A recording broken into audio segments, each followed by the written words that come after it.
नमस्कार दोस्तों, आज के हमारे इस वीडियो में हम आपके लिए शीतला अष्टमी की कहानी लेकर आए हैं। एक समय की बात है, किसी गांव में एक ब्राह्मण अपने परिवार के साथ रहता था। उसके परिवार में ब्राह्मणी 2 बेटे और बहुएं थीं। दोनों बहुओं की शादी के बहुत समय बाद 2 पुत्र हुए थे। एक समय शीतला अष्टमी का त्योहार आया तो शीतला सप्तमी की रात को ब्राह्मणी और उसकी बहुओं ने मिलकर ठंडा भोजन तैयार किया। उसके बाद शीतला अष्टमी के दिन उन दोनों ने अपनी सास के साथ शीतला अष्टमी की पूजा करी और कथा सुनी। कथा सुनने के बाद दोनों बहुओं ने सोचा, हमारे बच्चे तो छोटे हैं, यदि हमने बासी भोजन खाया तो वह बच्चों को नुकसान करेगा। ऐसा सोचकर उन दोनों ने चुपचाप जानवर का भोजन बनाने के बहाने से चूल्हे में 2 बाटियां डाल दी और उनका चूरमा बनाकर खा लिया।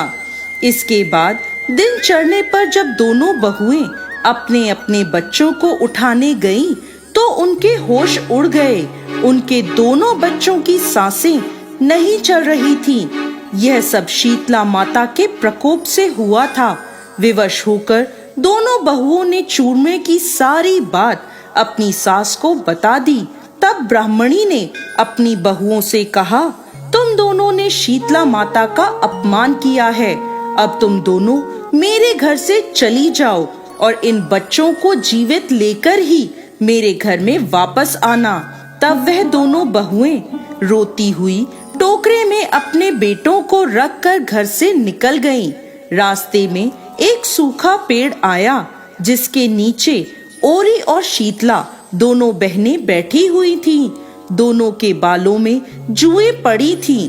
वह दोनों बहुएं उनके पास जाकर बैठ गईं। उन दोनों ने शीतला और ओरी के बालों से जुएं निकाल दी।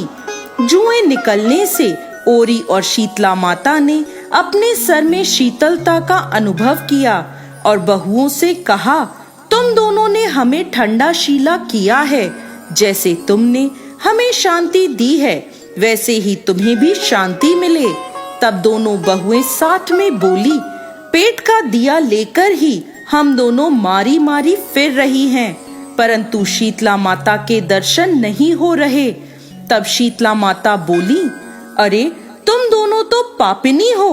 शीतला अष्टमी के दिन ठंडा भोजन करने के बदले तुमने गरम गरम खाना खाया था, तो प्रकोप तो तुम्हें भोगना ही था।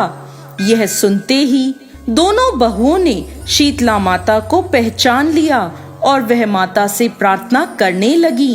बोली, हे माँ, हम अज्ञानी हैं और तुम्हारी महिमा नहीं जानते थे। अनजाने में हमने पाप किया है, हमें क्षमा करें माँ। ऐसा काम हम दोबारा कभी नहीं करेंगे। उनका पश्चाताप देखकर दोनों माताएं प्रसन्न हो गईं और शीतला माता ने उसके बच्चों को फिर से जिंदा कर दिया। तब वह दोनों अपने बच्चों को लेकर अपने घर की ओर चल दी। दोनों बच्चों को जीवित देखकर ब्राह्मणी ब्राह्मण और पूरा परिवार प्रसन्न हो गया। दोनों बहुओं ने घर पहुंचकर शीतला माता की सारी बात अपने घर वालों को बता दी और बोली, अब हम गांव में शीतला माता का एक मंदिर बनवाएंगे।